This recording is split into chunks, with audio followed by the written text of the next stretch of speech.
नमस्कार, हरिभूमि टीवी पर आपका स्वागत है। गाजा युद्ध विराम समझौते के बाद इजराइल और हमास बंधक कैदियों की अदला बदली करेंगे। हमास शनिवार यानी 15 फरवरी को 3 इजरायली बंधकों सागुई डकेल चेन, शाशा ट्रोफानोव और ईयर होर्न को रिहा करेगा। 3 बंधकों की रिहाई के बदले में इजराइल 369 फिलिस्तीन कैदियों को छोड़ेगा। इनमें से 36 उम्र कैद की सजा काट रहे हैं। बता दें कि हमास 5 चरणों में अब तक इजराइल के 16 और थाईलैंड के 5 बंधकों को रिहा कर चुका है। गाजा में इजराइल और हमास के बीच जंग की शुरुआत 7 अक्टूबर 2023 को हुई थी। इसी दिन हमास ने इजराइल पर बड़ा हमला किया था। इसमें 1200 लोगों की मौत हुई। साथ ही हमास ने 250 इजरायली नागरिकों को बंधक बना लिया था। अब भी करीब 76 बंधक हमास के कब्जे में हैं। इसके बाद इजराइल ने भी गाजा पर हमला कर दिया था।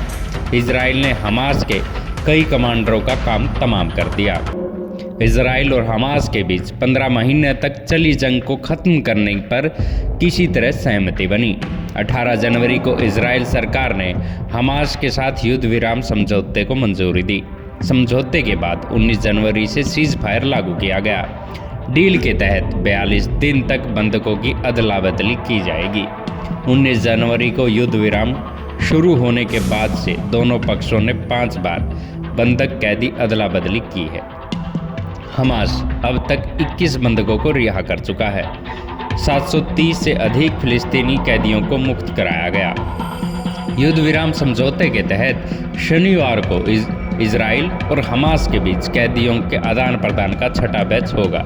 इजराइल शनिवार को 369 फिलिस्तीन कैदियों को रिहा करेगा। इनमें 333 को गाजा वापस भेजा जाएगा। 10 अन्य को वेस्ट बैंक में उनके घरों में वापस भेजा जाएगा और एक को पूर्वी यरूशलेम में रिहा किया जाएगा। बाकी 25 कैदियों को या तो गाजा भेजा जाएगा या मिस्र के जरिए विदेश भेजा जाएगा। हमास 3 इजरायली बंधकों को रिहा कर देगा।